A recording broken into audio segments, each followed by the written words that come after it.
I loved being pregnant, but I didn't like what I saw in the mirror, and everybody, oh my goodness, you've lost the baby weight already, but then that fed the eating disorder then. Like really being upset, I couldn't run, and I wish that maybe joined the dots at that point. God, I wish they'd just dug that bit deeper or just probed a bit. And so they flagged me up, so they came and visited me. And it was only sort of one health professional I had that came in and was helped really practical way. But she said, that's all right because you're not well, that's okay for now. Eating disorders are serious mental illnesses characterised by disturbance of eating that significantly impairs health and psychosocial functioning. They include anorexia nervosa, bulimia nervosa, binge eating disorder, and other specified feeding and eating disorders. They're often associated with depression and anxiety and have a number of physical health complications as well. Eating disorders can affect people of all ages, gender, and cultural background. Rough estimates indicate that around 7% of women are thought to have an eating disorder in pregnancy. A large number of these women will be experiencing other specified feeding and eating disorders. The eating disorder can be dangerous for both mother and baby. It may affect a woman's chances of conceiving, and it may impact on their baby's growth and birth weight. However, pregnancy can be a unique opportunity to engage women, as they may be highly motivated to change unhealthy behaviours and have much more contact with professionals who can identify and support them in help seeking. Been pregnant 3 times, and during each pregnancy the eating disorder did get much worse and was really struggling to manage. In the first pregnancy, I really felt a sense of being carved up into different pieces. The baby felt increasingly separate to me because one team was dealing with the baby and one team was dealing with me. Something that really did help me connect with the baby is this lovely midwife.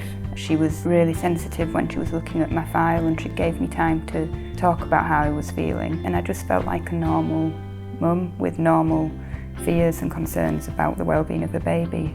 She'd acknowledged that things were difficult. She didn't deny or ignore I had an eating disorder and I was unwell, but she wasn't fixating on it. She was seeing the whole of me and talking to me like a human being. There's so much anger and judgment going on in my own head that if I get a whiff of it from anyone else, then the shutters come down. But when a health professional, not be looking my body up and down, but be looking at my face and looking in my eyes and asking with compassion, it doesn't actually matter what the question is, it's about the motivation for it. And if it felt to me it was because they cared, then I'd feel much more able to answer. It was one of those families where you just know something didn't feel right. And there was one day when I visited, she said to me, "Is my little one poorly because of the pills?" And I kind of sat back and said, "Are you on medication? Were you on medication in pregnancy?" And she just burst into tears. And I just had this moment where I remembered my training, and I remember someone saying to me, "If you're just quiet, someone will tell you." And then all of a sudden the box opened. She told me quite a lot of detail about how she was managing her weight and restricting her diet.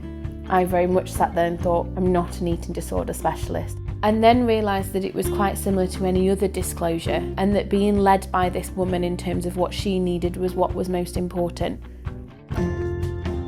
It's the role of any midwife and any health visitor at their first and continuing contacts to identify, does this woman have a mental health problem? And that includes eating disorders.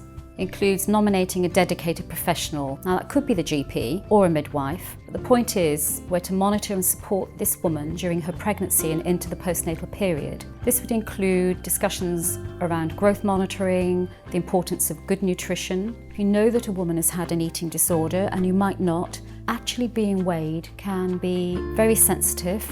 To begin the discussions practically about feeding her baby, how to keep herself well emotionally and what support may be available for her, to think about where to refer her for specialist services, and really consider, in terms of continuity of relationship with a midwife, perhaps the case loading model of midwifery or another antenatal and postnatal service that establishes that trusting relationship with somebody who's known. All this is about supporting the physical and mental well-being of the mother, the baby and the family unit, and being prepared for parenting.